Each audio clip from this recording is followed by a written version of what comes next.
Hi, I am Suhali Jain और आप देख रहे हैं वीएनएम टीवी पर बिहाइंड द इन्फ्लुएंसर।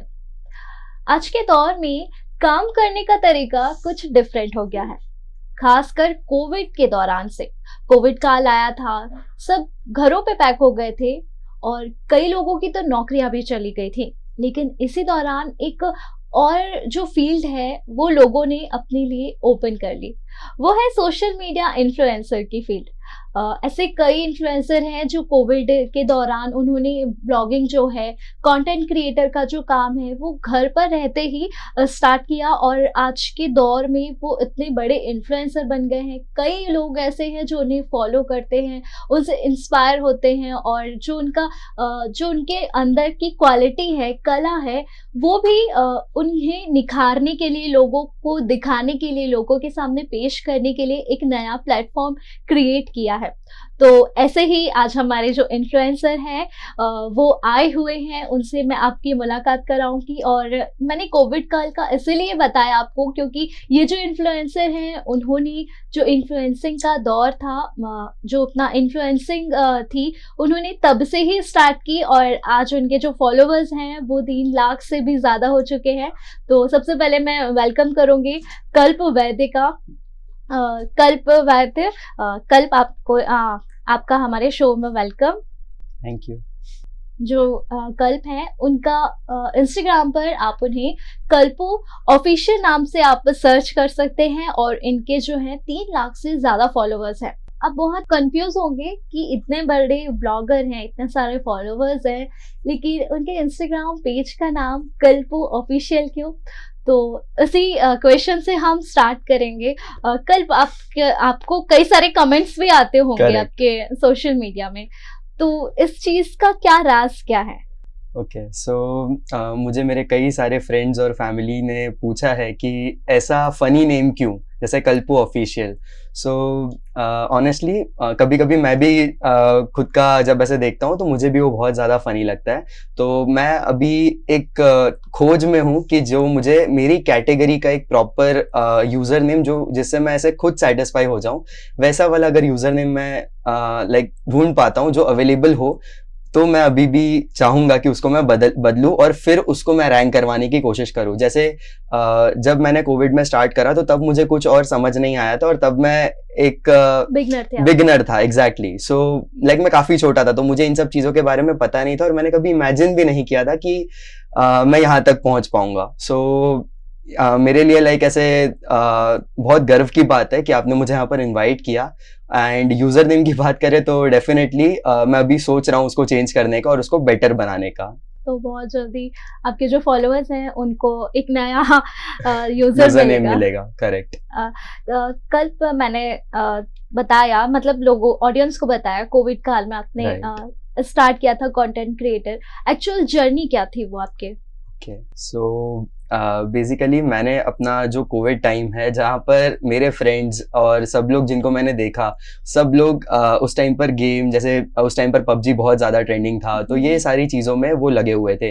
बट मैंने सोचा कि कुछ अलग करते हैं, या फिर मैंने लाइक मेरा एक फ्रेंड था, वो है ना थोड़ा सा ब्रांड और PR साइड अपना इंक्लिनेशन उसका था, तो मेरी उससे मेरे बर्थडे के दिन बात हुई और उसने मेरे को ये बताया कि like we all know that Sophia Ansari, आपको पता होगा राइट? तो उसकी जो सिस्टर है, she is from my class, so when I was in like school, so she is in my class. So वो जो लड़का था वो उसको ब्रांड कोलैबोरेशंस देने में हेल्प करता था। सो अकॉर्डिंगली मैं थोड़ा उसको और डिटेल में समझा एंड मैंने देखा कि यार ये भी कुछ होता है। But I was very shy, usually मैं ऐसे डांस वीडियोज या फिर ऐसी चीज़ें नहीं कर सकता। सो मैंने देखा कि मैं क्या कर सकता हूँ, तो मैंने और थोड़ा रिसर्च करा, गूगल पे डाला, देखा कि ये लोग कैसे करते हैं, क्या करते हैं, ब्रांड कोलैबोरेशन से प्रोडक्ट्स आते हैं, ये लोग प्रोडक्ट का प्रमोशन करते हैं, ये सब क्या होता है।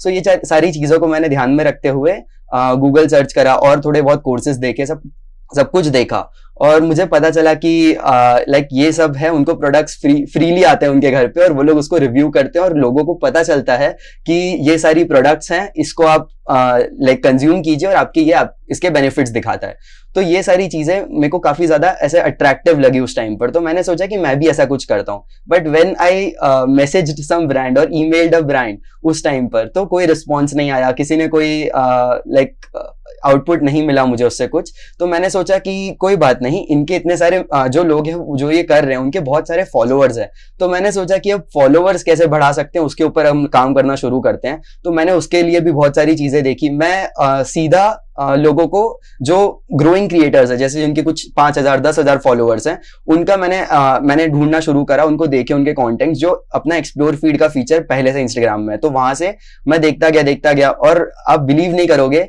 मैंने लाइक कोविड टाइम में out of 24 hours 15 to 16 hours मेरे हाथ में फोन होता था। सिर्फ सोने और खाने के लिए फोन नहीं होता था हाथ में, अदरवाइज फोन होता था और मैं सिर्फ इंस्टाग्राम के ऊपर होता था।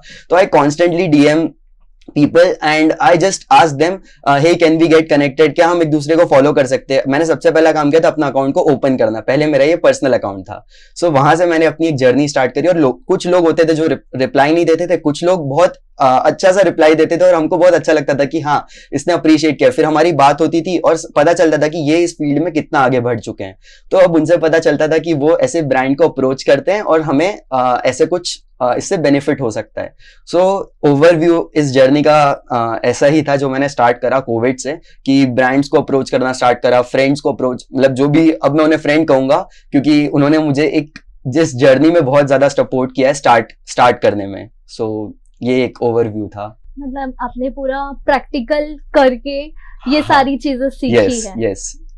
और तो ये आपके फ्रेंड्स भी बन गए, आपने उनसे तो हेल्प ऑल ओवर इंडिया और आउटसाइड इंडिया, जैसे दुबई हो गया या फिर मलेशिया, ऐसे सब भी जो फ्रेंड्स थे उन सब के बारे में, लाइक वो सब भी मेरे इंस्टा पे बनते गए। अब इसमें कैसा होता है कि वहां पर बहुत सारी कम्युनिटीज होती हैं, तो ऐसा नहीं कि मैं इंडिविजुअली किसी एक को DM कर रहा हूँ। अब there are so many groups जिसके अंदर लोग ऐसे ही सारे ग्रोइंग क्रिएटर्स हैं, तो वो एक दूसरे के पोस्ट पे एंगेज करेंगे, एक दूसरे के साथ इंटरैक्ट करेंगे। तो वो ग्रुप के कुछ रूल्स होते हैं, तो मैं समझता गया कि कैसे वो ग्रुप रूल्स चलते हैं, क्या वो चीजें देख रहे हैं, मैं सब चीजें ऑब्जर्व करता था।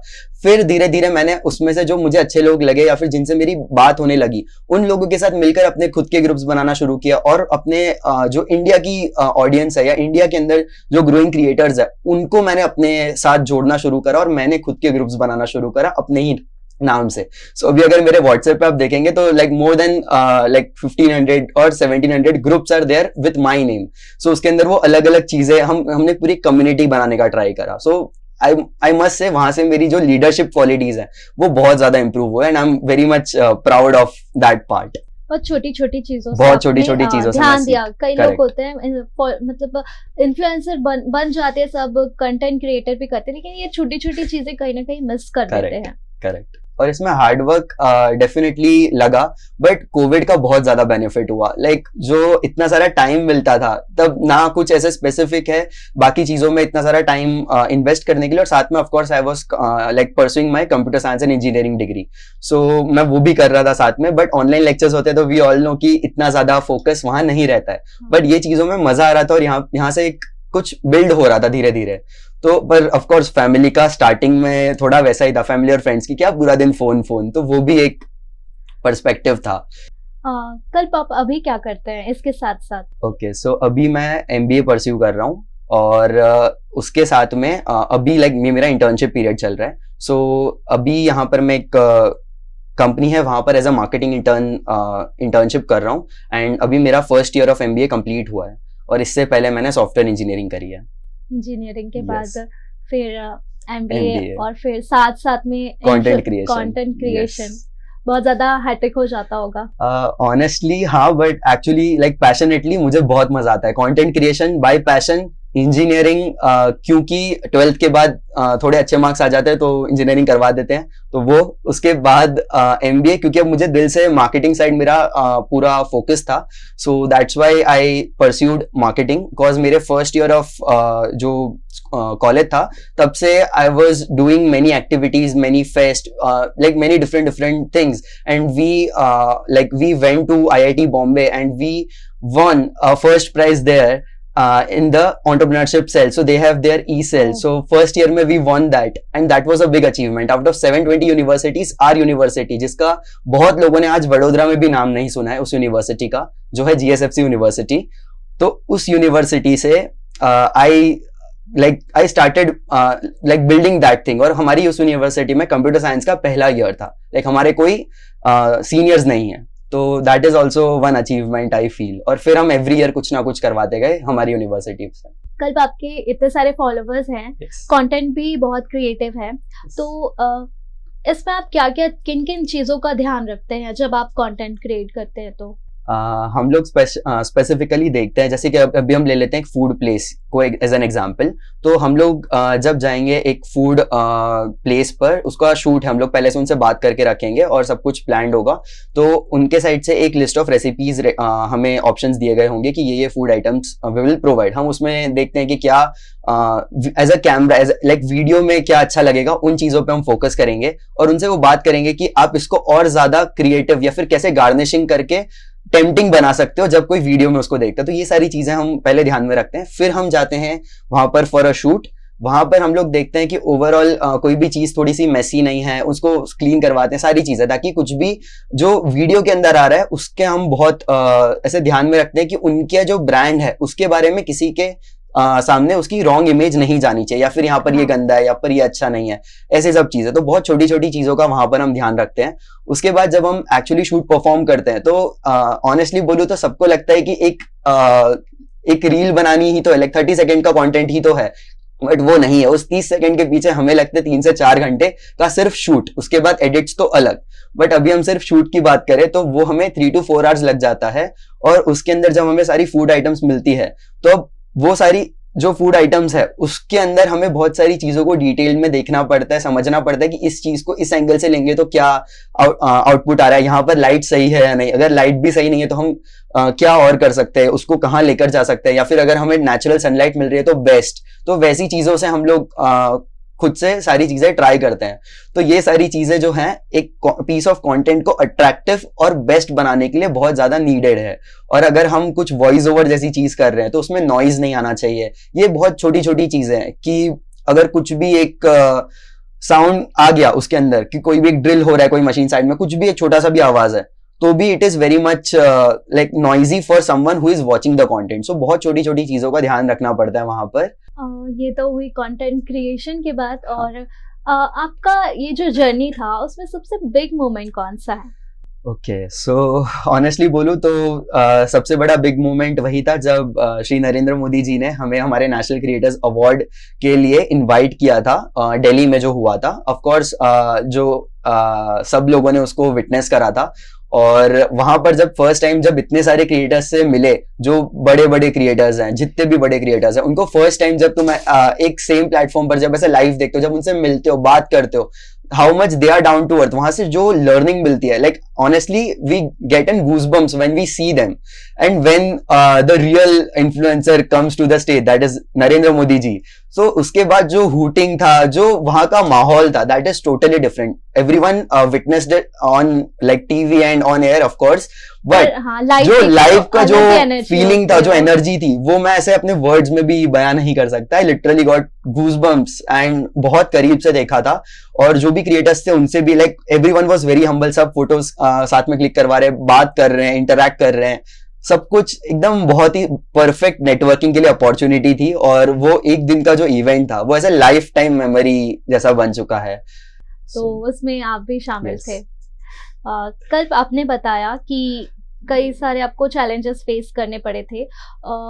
तो एक चीज है मेरी, फर्स्ट कोलैबोरेशन के बारे में पूछना चाहूंगी. सबका फर्स्ट टाइम बहुत एक्साइटेड होता है, बहुत एनर्जी फील करते हैं वो लोग, और काफी ज्यादा नर्वस भी होता है फर्स्ट कोलैबोरेशन जब होता है. तो आपके फर्स्ट कोलैबोरेशन की क्या स्टोरी है? ओके, सो मेरा जैसे कैटेगरी, अभी आप मेरे इंस्टाग्राम पर देखोगे तो आपको 3 कैटेगरीज मिलेंगी. मोस्ट ऑफ दी जो क्रिएटर्स होते हैं वो अपनी एक कैटेगरी को पकड़ के उसमें बहुत ज्यादा डीप चले जाते हैं. तो अब जैसे मैं उस लेवल पे शायद कभी मैं थोड़ा फिक्स वाला पर्सन नहीं हूँ इसके अंदर। तो मैंने स्टार्ट करा था प्रोडक्ट रिव्यू से, अभी मैं फूड कर रहा हूँ और बीच में मैंने फैशन के जैसे स्निच जैसी ब्रांड्स के साथ काम किया हुआ है। सो ऐसी भी डिफरेंट डिफरेंट ब्रांड्स है जिनके साथ मैंने काम किया हुआ है। तो अब इसमें जब मेरा फर्स्ट कोलैबोरेशन की बात करें, वो ऑफकोर्स प्रोडक्ट रिव्यू था। और तब हमारे टाइम पर लाइक जब मैंने स्टार्ट करा था तो उस टाइम पर तो ये रील वगैरह कुछ नहीं था, तब सिर्फ टिकटॉक जस्ट आया था। तो उस टाइम पर सिर्फ पोस्ट करके हम लोग ने ब्रांड को प्रमोट करा था। तो जो पहली ब्रांड थी वो थी मामा अर्थ। ऑफ कोर्स आपने उसके बारे में सुना होगा और ऑडियंस ने भी सुना होगा।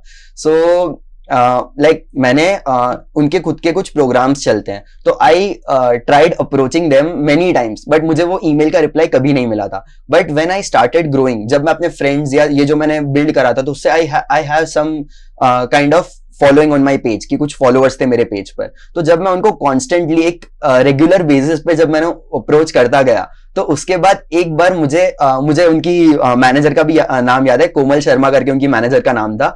उस मैनेजर को मैंने यू कैन से मैंने पूरा उनका ईमेल बम्बार्ड कर दिया था honestly, but she has to reply me, वैसा हो गया था। तो उन्होंने जब रिप्लाई दिया मुझे और उसमें उन्होंने लिखा कि ऑफ कोर्स तब इतना प्रोफेशनलिज्म नहीं होता है, बहुत सारी चीजें होती हैं, बट शी इज लाइक कि आई लाइक ऑनेस्टली आपके कंटेंट में ऐसा कुछ खास नहीं है, आप कुछ ऐसा कर नहीं रहे हो, और हमारी ये फीमेल सेंट्रिक प्रोडक्ट्स, और ये सिर्फ एक ब्रांड नहीं है, I have done it for many brands, but उसमें से एक ब्रांड थी जहां से अच्छा रिस्पॉन्स मिला था, और it's a very big brand. So I got very excited कि मामा अर्थ के साथ कोलैबोरेशन है वैसा, और वो भी कोविड टाइम में। So I was very happy, excited, and they are like कि आप आपका एड्रेस भेजें एंड एवरीथिंग। तो तब वो थोड़ा सा डर भी लगता है कि यार कुछ फेक होगा या फिर वो वाला भी होता है।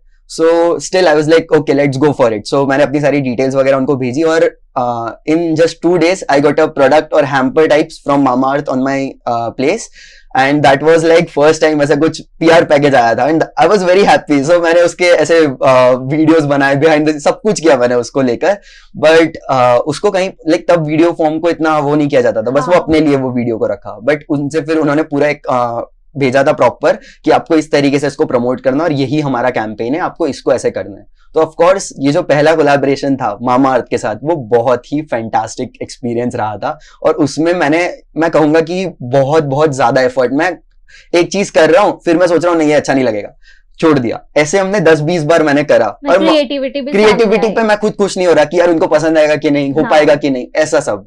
तो फिर मम्मी लाइक तब तो ऐसे कोई टीम वगैरह नहीं थी, तो तब मम्मी इज लाइक क्या कब से एक चीज के पीछे खत्म, मतलब ऐसा करो खत्म करो, वैसा थोड़ा हो गया था, बट अमेजिंग एक्सपीरियंस।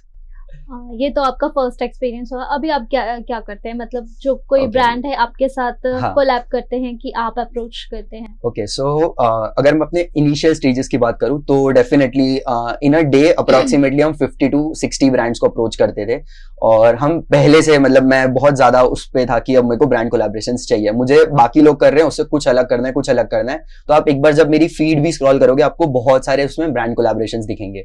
तो हमेशा मैंने ट्राई किया कि मैं जितनी बड़ी ब्रांड्स को अप्रोच कर पाऊं मैं करूंगा।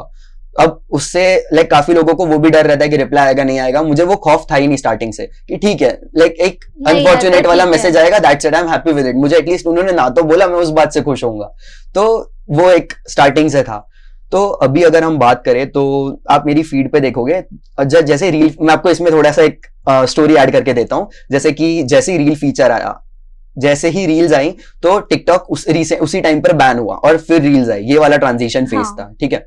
सो उसमें मेरे पास जो भी वीडियो कंटेंट बनाने का खुद के अंदर वो एक कैमरा फियर या फिर जो भी फोटोज आई कैन, क्योंकि उसमें मैं एडिट कर सकता हूँ, बहुत सारी चीजें के साथ प्ले कर सकता हूँ, बट वीडियोस में मेरे को उस टाइम पर सिर्फ डांस वीडियोस और वही सब था, खुद को रिप्रेजेंट करना। करेक्ट। सो मेरे लिए वो बहुत ज्यादा, आई वॉज वेरी शाय, सब कुछ मैं बहुत पहले एनालाइज करता था, मैं बहुत ज्यादा डर जाता था कि यार वीडियोस में मैं क्या करूंगा, मैं कुछ कर ही नहीं सकता। But from the beginning with my family I used to go every Sunday out for food.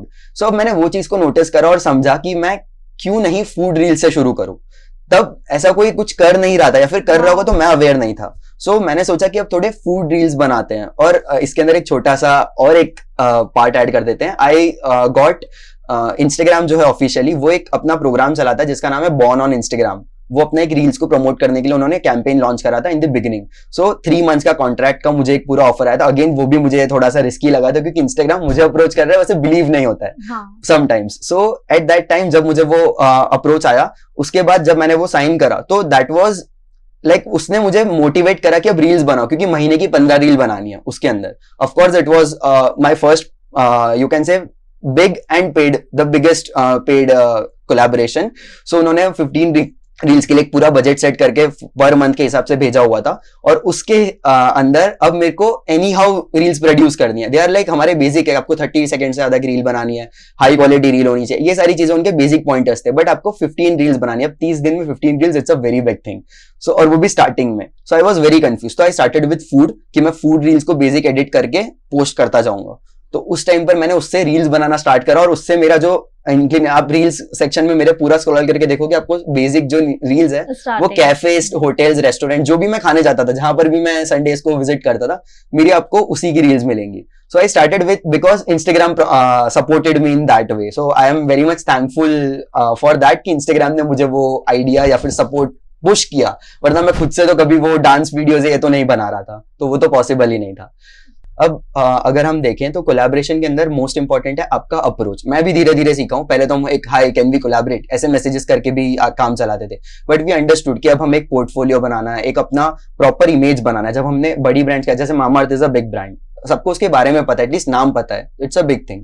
सो वैसी ब्रांड्स को आप हाईलाइट करो, आपका पोर्टफोलियो बनाओ एक मस्त सा अच्छे से. अगर आपके पास कोई ऐसा नहीं है तो एक ग्राफिक डिजाइनर हायर करो और एक मस्त पोर्टफोलियो बना के उनको अप्रोच करो ईमेल के वाया, या फिर इंस्टा पे आप उनको एक अच्छा सा मैसेज लिखो और उसमें खुद को हाईलाइट करने का ट्राई करो कि मेरे इतने फॉलोअर्स हैं, इतने लोग मुझे लाइक मेरे इस पे इतने व्यूज हैं, ये सब, और ये मेरी वायरल रील है, सब कुछ ये सारी चीजें आपको मेंशन करनी है, जिससे उन्हें क्लैरिटी मिले जो ब्रांड है कि हाँ इसके साथ कोलैबोरेट करके मुझे ये बेनिफिट होगा. तो उसके एंड में उस मैसेज के आपको सिर्फ इतनी मेहनत करनी है कि अगर सामने एक फैशन ब्रांड है तो उसके नीचे उसको उसके पॉइंटर्स के वाइज दिखा दो कि हम तुम्हारी ब्रांड के साथ काम कर कर इतना बेनिफिट कर सकते हैं. कल ये तो हो गई कोलैबोरेशन की बात. अब कई सारे लोग हैं जो इन्फ्लुएंसर्स हैं और इन्फ्लुएंसर बनना चाहते हैं, उसमें बच्चे भी शामिल है बहुत सारे, और बहुत सारे टीनेजर की तो भरमार लगी हुई है. लेकिन जो आपके फॉलोअर्स हैं वो काफी ज्यादा हैं और आपने बहुत ज्यादा रिसर्च भी की हुई है, बहुत टाइम से आप करते आ रहे हैं.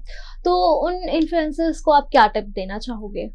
Okay, so most important tip is just be consistent and start creating content. वो start जब तक नहीं लोगे ना, रील वाला जैसे मैंने अपना शेयर करा, वो start लेने से मैं बहुत डरता था कि मैं पोस्ट से रील पे तो लोग हंसेंगे एंड लोग ये कहेंगे, ये होगा. बट वो सारे जो होगा होंगे वाले जो व्यूज है ना, उसको साइड में रख के जस्ट स्टार्ट क्रिएटिंग कंटेंट. उसकी क्वालिटी से कोई फर्क नहीं पड़ेगा. क्वालिटी आप आज की मेरे वीडियोस की देख लो, एक फर्स्ट रील खोल लो और सबसे नीचे की रील को आप कंपेयर करो. अब मेरे को खुद आज हंसी आ जाती है जब मैं अपने नीचे के कंटेंट देखता हूँ कि ये करता था मैं, लाइक ये वाला एक खुद के ऊपर आ जाता है. बट जब एक चीज तुम अपनी लाइफ में अचीव कर लोगे ना, तब खुद पर एक खुद से प्राउड फील होगा कि यार मैंने उस टाइम को सही यूटिलाइज करा राइट डायरेक्शन में जाकर. तो मेरा स्पेशली जो बडिंग इन्फ्लुएंसर्स है, जो ग्रोइंग लाइक यूथ है, उनको यही कहना है कि डेफिनेटली आप लोग बस एक खुद का एक एरिया पकड़ो जहां पर तुम्हें इंटरेस्ट है, जिससे तुम रिलेट कर पा रहे हो. बीट एस्ट्रोलॉजी, बीट तुम्हारे पेरेंट्स जिस फील्ड में तुम्हें उसका कुछ आइडिया है, बीट तुम्हें खाली तुम फूडी हो, कुछ भी हो तुम स्पेसिफिकली, तुम्हारा ड्रेसिंग सेंस अच्छा है, या फिर तुम्हें कोई चीज के बारे में थोड़ी अच्छी नॉलेज, तुम्हें स्पिरिचुअलिटी की थोड़ी अच्छी नॉलेज है, स्टार्ट क्रिएटिंग कंटेंट जो तुम्हें पता है या जो तुम्हें अट्रैक्ट करता है कि मैं इससे कनेक्टेड हूं.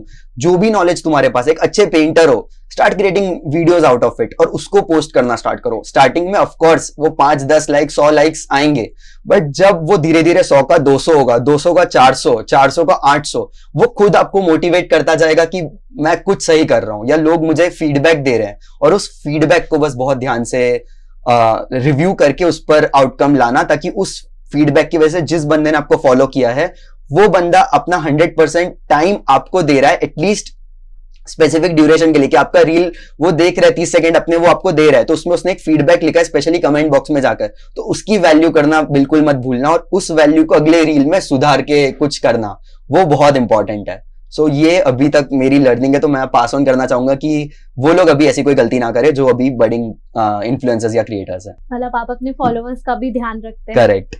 एक लास्ट क्वेश्चन, इंस्टाग्राम जो होता है, कई लोग होते हैं कि जैसे आपने बताया कि 3-4 टॉपिक्स पे आप रील्स बनाते हैं, राइट. और ऐसे एल्गोरिदम के बारे में बात करूंगी. लाइक आपने बोला अगर आप आर्टिस्ट हैं, ड्राइंग करते हैं तो ड्राइंग कीजिए, Correct. ऐसा एल्गोरिदम ऐसा होता है कि एक चीज पे ही फिक्स रहना पड़ता है उस ओके पे। सो अगर इसके ऊपर हम बात करें तो अल्गोरिदम सिर्फ वही है कि आप क्या अलग कर रहे हो। अल्गोरिदम सिर्फ इतना समझता है कि आप कुछ क्रिएटिव, आपका हुक क्या है स्टार्टिंग का, या फिर आप क्या क्रिएटिव कर रहे हो, उससे वो मैटर करता है। इट्स नॉट लाइक कि आपने आज एस्ट्रोलॉजी पर रील बनाई और कल आप स्पोर्ट्स पे रील बना रहे हो तो आपको उसके स्पोर्ट्स वाली रील के वायरल होने के चांसेस नहीं। It's not like that. Algorithm उस तरीके से काम नहीं करता है, और algorithm day by day change होता है। सो अल्गोरिदम को आप ऐसा समझ लो कि आप जो कर रहे हो वो अपना बेस्ट देने का ट्राई करो, और कुछ अपने ट्रेंड्स के साथ आगे बढ़ने का ट्राई करो। आप सिंपली गूगल ट्रेंड्स सर्च कर सकते हो और उसके ऊपर आपको ट्रेंडिंग 5 या 6 टॉपिक्स हमेशा दिख जाएंगे। एवरी सेकंड वो चेंज होता है। तो आप उन टॉपिक्स पे खाली रील बनाना स्टार्ट करोगे ना, वो कुछ भी टॉपिक है, इट विल गो वायरल, उसके बहुत ज्यादा चांसेस बढ़ जाते हैं। सो ये सारी चीजें या जो भी टूल्स हैं उसको राइट वे में यूज करके ये सारी चीजों को बीट किया जा सकता है। और जैसे कि आपका स्पेसिफिक क्वेश्चन था कि हम अगर मल्टीपल चीजों को जैसे मल्टीपल डोमेन्स को अगर हम ट्राई करेंगे तो हमें सक्सेस मिलेगी या नहीं, तो honestly I am the best example to answer this, because मैं सिर्फ एक चीज पे नहीं रहा, मैं सिर्फ प्रोडक्ट रिव्यूज पे नहीं रहा। आई अंडरस्टूड कि प्रोडक्ट रिव्यूज के अंदर ये क्लॉजेज या ये चीजें मुझे उससे रिलेट नहीं कर पा रही है, या फिर मेरा समटाइम स्टार्टिंग में ड्रेसिंग सेंस इतना अच्छा नहीं था। तो उन चीजों की वजह से मैं कभी कभी वो होने लगता हूं कि मैं इन फील्ड्स के लिए नहीं बना, मैं इन फील्ड्स के लिए नहीं बना, मुझे इस चीज की अच्छी नॉलेज नहीं है। तो उन चीजों को तुम धीरे धीरे कम ज्यादा कर सकते हो according to brands, according to people, everything. वो आपके रिव्यूज कैसे आ रहे हैं उसके ऊपर है। और कुछ रील्स पे आपको थोड़े नेगेटिव कमेंट्स झेलने की भी खुद के अंदर वो रखनी पड़ेगी कि तुमने कुछ ट्राई करा है ना, तो तुमको उसके ऊपर लोग गलत कमेंट कर सकते हैं, पर वो गलत कमेंट को सही वे में लेना बहुत जरूरी है। और वो जब तुमने कर लिया तो दुनिया जीत ली टाइप्स, वी कैन से। तो ये थे कल, और जो इन्होंने अचीव किया है अभी, देखने में तो हम फोन पे स्क्रॉल करके इन्हें देखते हैं तो लगता होगा कि कितनी अच्छी लाइफ है, कितना घूमते फिरते हैं, ब्रांड के साथ कोलैब करते हैं, लेकिन जो उसके पीछे की मेहनत थी वो शायद आपको नहीं पता होगी। लेकिन बिहाइंड द इन्फ्लुएंसर्स में हम ऐसे जो कंटेंट क्रिएटर हैं उनकी लाइफ के बारे में आपको बताते हैं, जिससे कि आपको पता चले कि ये जर्नी इजी नहीं है, इसके लिए जो वो कितनी मेहनत करते हैं, एक्चुअल रियलिटी आपको दिखाना है। तो कल हमारे स्टूडियो में आने के लिए और अपना एक्सपीरियंस शेयर करने के लिए हमारे साथ और हमारे दर्शकों के साथ, उसके लिए आपका बहुत बहुत थैंक यू। आज के लिए मुझे काफी अच्छा लगा, स्पेशली तो आपने यहाँ पर इनवाइट करा, सो उसके लिए स्पेशल थैंक यू। एंड ऐसी अपॉर्चुनिटीज मेरी लाइफ में इतनी ज्यादा आई नहीं है, तो it's my, you can say not exactly first time but second time, because I went to Radio Mirchi and I have done this before, but this was as a on camera or face to face. Yes, so that is for the first time and the new experience, so I'm loving it. Thank you कल। Yeah. और ऐसे ही influencers की story जानने के लिए मेरे साथ यानी सुहाली जैन के साथ देखते रहें बिहाइंड द इन्फ्लुएंसर।